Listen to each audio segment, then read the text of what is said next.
All right, and now last but not least, this is how you pair bookmap with standard deviation to help you find exact price points of reversals. This was a trade that I took using just bookmap and standard deviation, absolutely nothing else.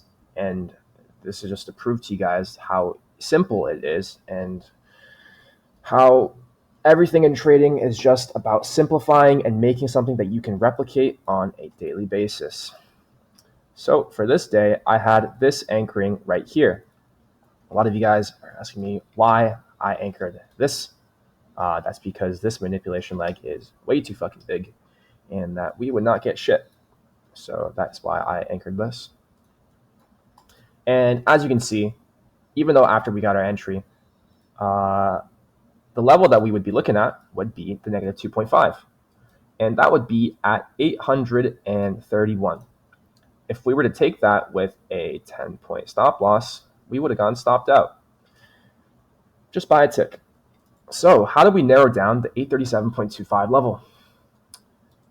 Bookmap. Okay, as you can see, when we were transacting around here, there was absolutely no heat exchanged around here with a huge pile around there, with the most being at 837.50. Now, I don't want you guys to get into the habit of thinking that more heat equals better level. In a lot of cases, that is not true. You just have to use your standard deviation to figure out which ones are the more probable ones. For example, how do I know that it wouldn't go to 850? Because 850 is all the way up here, and it is nowhere near any standard deviation anchorings. And why did I like 837? Well, because 837 was only 6 points away from this standard deviation level. A good rule of thumb is to keep in mind is that you don't want your heat levels to be, let's say, more than 10 points away from any kind of level. So at most, it would be 841, but we don't have anything on the maps for that. So 837 it is, okay?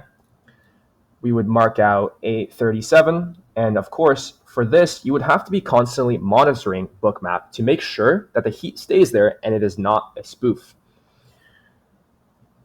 It is literally as simple as that, where you just anchor your levels, look for heat within 10 points of price points. You can use other things like engineered liquidity, PD arrays, session highs, session lows, etc. to validate your levels more, but this is simply all you need to have.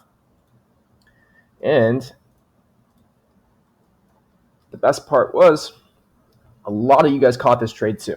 So many of you guys did, because this was possibly one of the cleanest, most simplest setups that there was.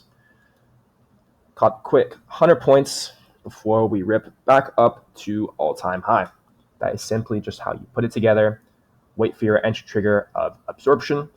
I personally limit because limiting comes with a lot of discretionary, comes with a lot of time spent in the market.